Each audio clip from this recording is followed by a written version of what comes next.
Yo, what is up, guys? Delboy here, aka Blue Collar Sports TV. Hopefully, you guys are doing well. If you're new here, smash that like, hit subscribe, all of that good stuff. So, this video really is a quick run through of the boxing schedule in April.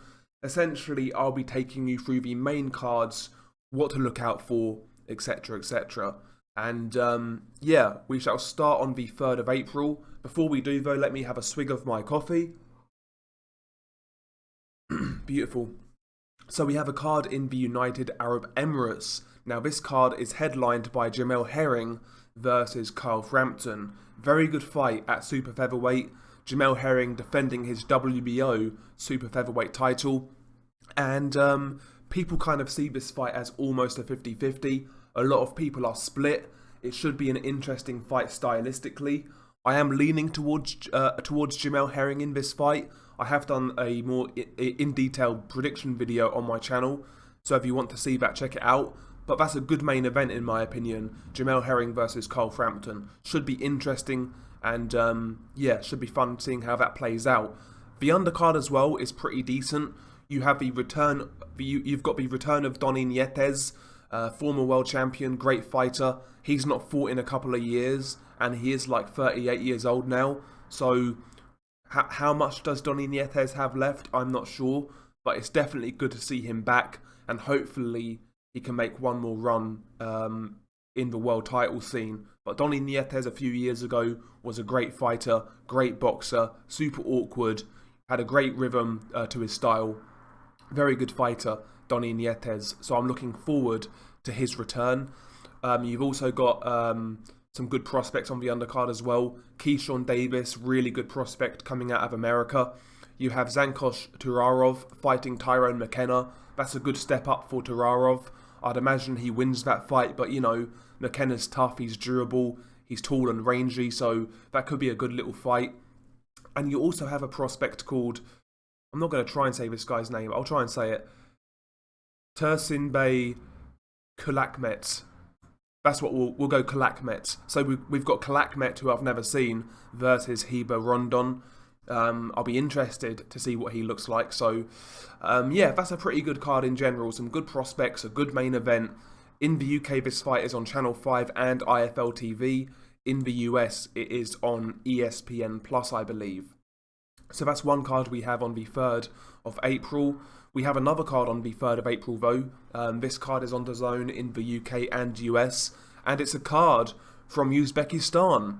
The return of MJ Akhmadaliev, the unified super bantamweight champion. He became unified in just his 8th fight, and it's been a shame that he's been inactive for so long. One of my favourite fighters in the sport of boxing.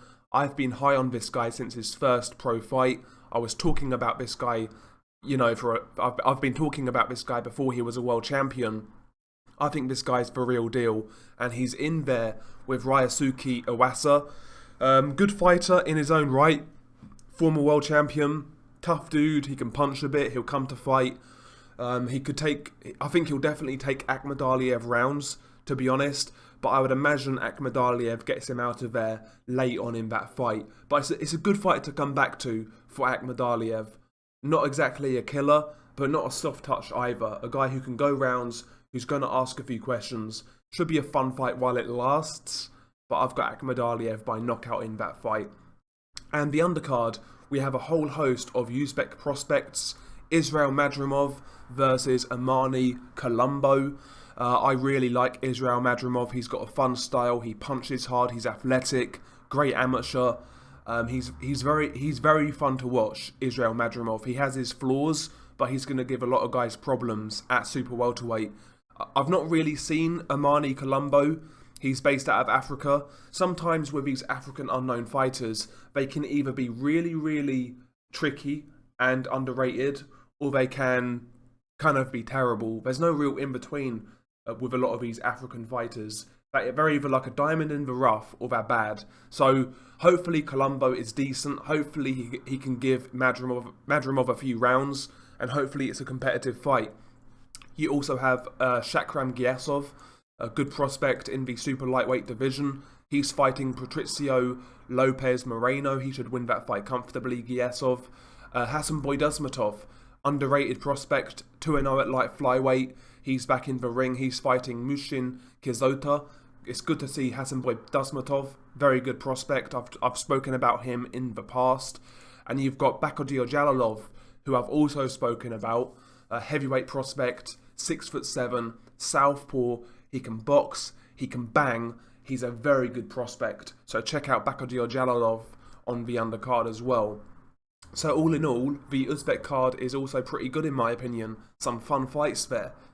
But that's pretty much it on the 3rd of April. On the 8th of April, you do have the return of Apti Davtayev. He's another heavyweight prospect. I don't rate him quite as high as some other prospects, but he's certainly worth keeping an eye out on.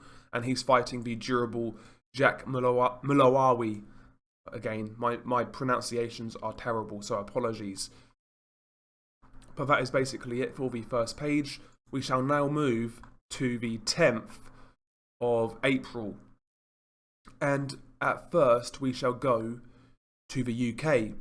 Sky Sports card in the UK, DAZN in the US. Conor Benn versus Samuel Vargas. This is the main event. Decent fight for Conor Benn. Samuel Vargas, experienced. He's tough, he's durable. He'll come to fight. He'll definitely last a few rounds and he'll ask a few questions. He should make it a fun fight.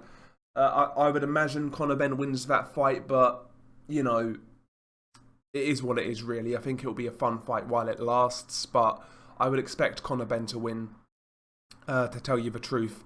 The undercard, really not looking hot. You've got Shannon Courtney versus Ebony Bridges. The lesser said about that, the better. Savannah Marshall versus Femke Hermans. Again, not interested. You've got the debut of Nick Campbell, a heavyweight. I've never heard of Nick Campbell, so I'll definitely watch for him.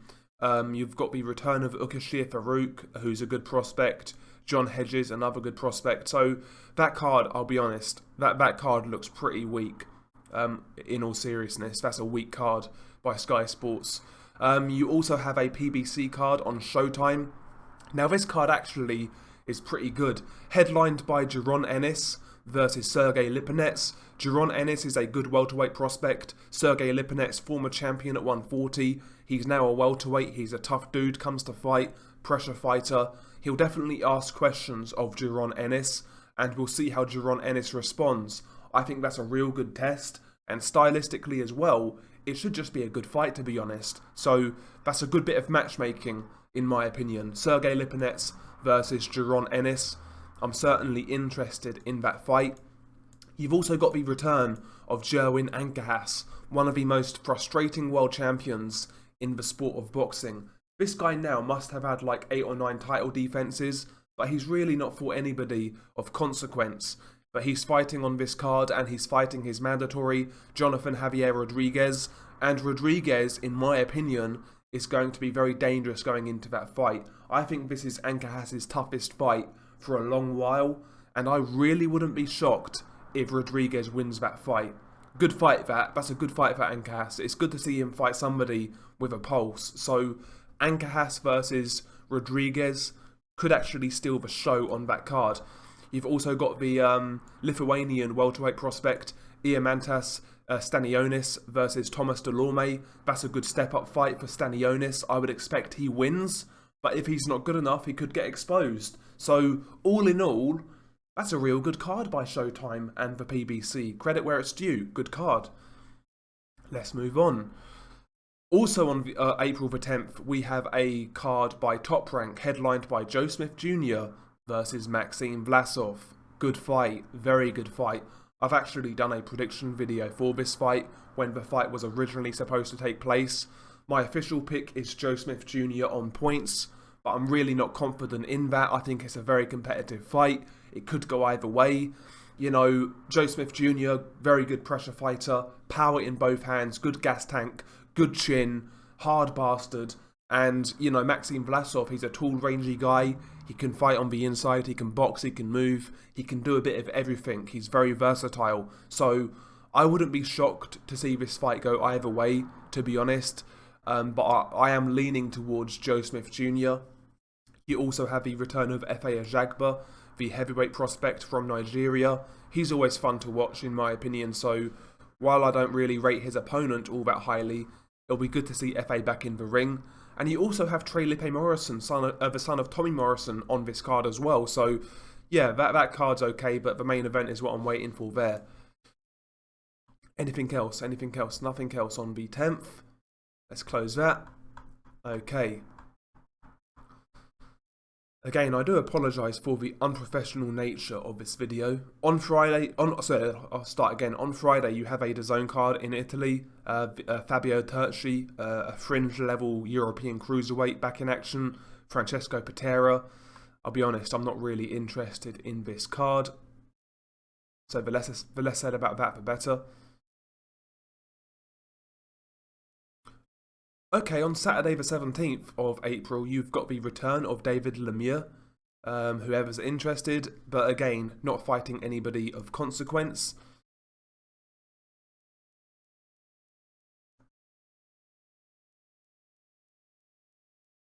Okay.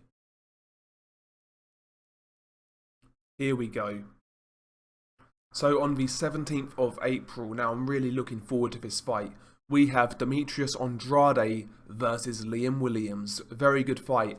I favour Andrade to win this fight. I've not made my prediction video yet, so I could change my mind. But I am leaning towards Andrade to outbox Liam Williams, but it's a good test. Andrade's been waiting around now for a big opponent. He's not got it, and the level of competition he's fought has been poor. So, you know, I think Liam Williams is definitely a step up from his previous fights in the last couple of years. Liam Williams, he's aggressive, he can punch. You know, if Andrade is not on his P's and Q's, this is a fight where he could get upset, in my opinion. So he needs to be on it. He needs to be up for it. If he is, I think he should win. But it's a good fight, in my opinion.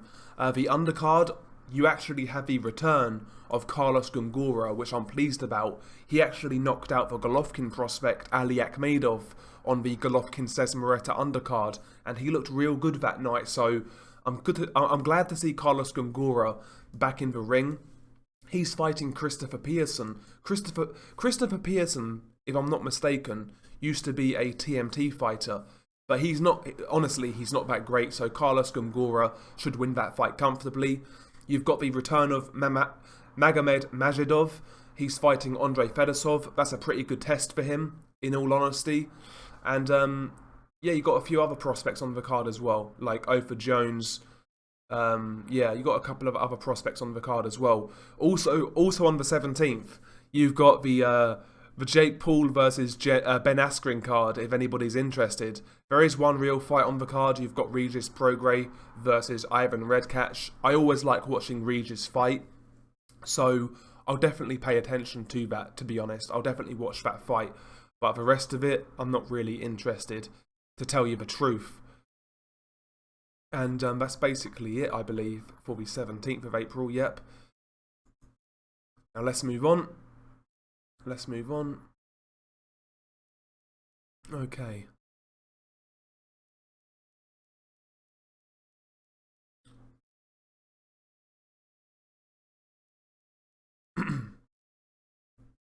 Interesting card here in Spain. Now this card is on DAZN. I believe it's on DAZN in the UK as well. This is actually an interesting card. Some good fights here. You've got Andoni Gargo versus Gavin McDonnell for the European featherweight title. Good fight. Gargo's good at European level, as is Gavin McDonnell. That's actually quite well matched. If Gavin McDonnell was at his best, I actually think he beats Gargo, to be honest. But it's a good fight. Should be a fun fight. And yeah, looking forward to that one.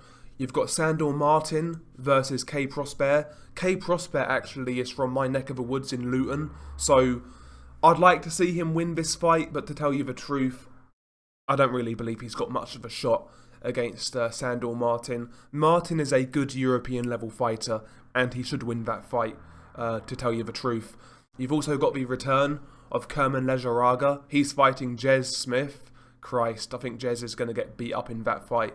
And you also have the return of Sergio Garcia. I always like watching Sergio Garcia fight. One of the more underrated guys at super welterweight, in my opinion.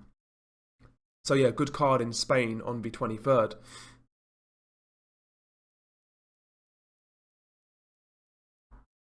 Is that it?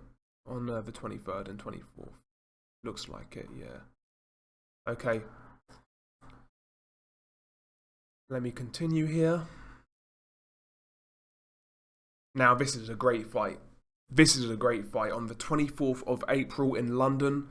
Great domestic middleweight title fight. Denzel Bentley versus Felix Cash for the Commonwealth and British middleweight titles. Brilliant fight. Both unbeaten. It's Matchroom versus Queensberry. Denzel Bentley being Queensberry.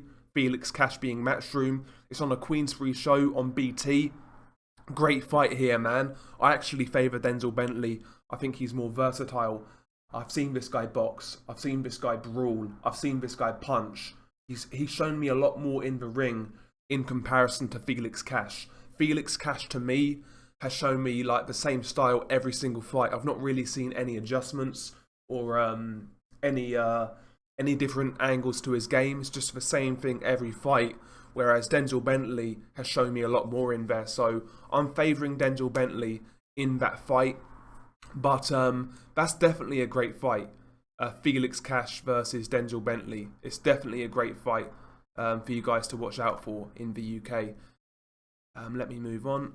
24th of April, you've got Emmanuel Navarrete versus Christopher Diaz. That is for Navarrete's featherweight title, the WBO title.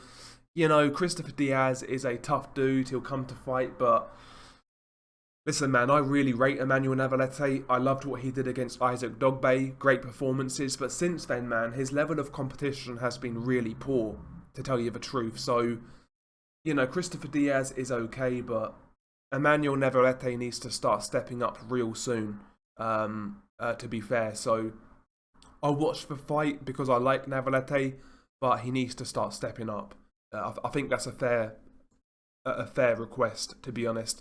And you've also got the prospect Edgar Berlanga on the undercard. He's fighting Demond Nicholson, who can punch a bit, so maybe he can ask a few questions, but I would imagine Edgar Berlanga wins that fight early, like he's won all of his fights. So yeah, that's the top rank card on the 24th.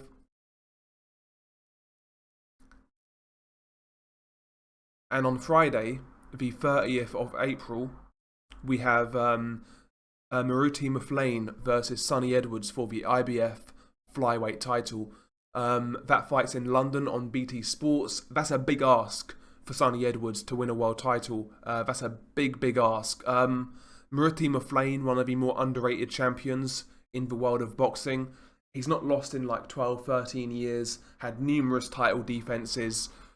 He's beaten some good guys like Zolane Tete, like John Riel Casemiro, like Akira Yagashi. He's a genuine world-class fighter. 38 years old, so maybe he's on the downward slide now. I see why Frank Warren made this fight for Sonny Edwards. I see why he's done it, but I still believe even if Maflane is slightly past his best, he should still have way too much for Sonny Edwards. I think he'll grind him out and knock him out late. But interesting though. It's good to see Maflane on a big card, to be honest. So that's good to see. On the undercard, you got a couple of good fights here. Michael Conlan versus Ayanut Baluta. That's actually a better fight than it appears. I know you look at Baluta's record, it's nothing special, but Baluta is actually coming off some good form. He beat TJ Dehaney in an 8-rounder, and he also beat David Oliver Joyce. So Baluta is coming off a good run of form, and arguably it's Michael Conlan's hardest fight to date. So I like that fight right there. And this is a really good domestic fight at super welterweight. Troy Williamson versus Kieran Smith. I think that's a British title eliminator. I think Kieran Smith wins that fight, to be honest. I don't really rate Troy Williamson all that highly, but it should be relatively competitive. Fun fight at domestic level. But yeah, that's basically all of April's boxing. What are you guys looking forward to the most? Share your thoughts below. It's Beanie Guy Delboy. Peace.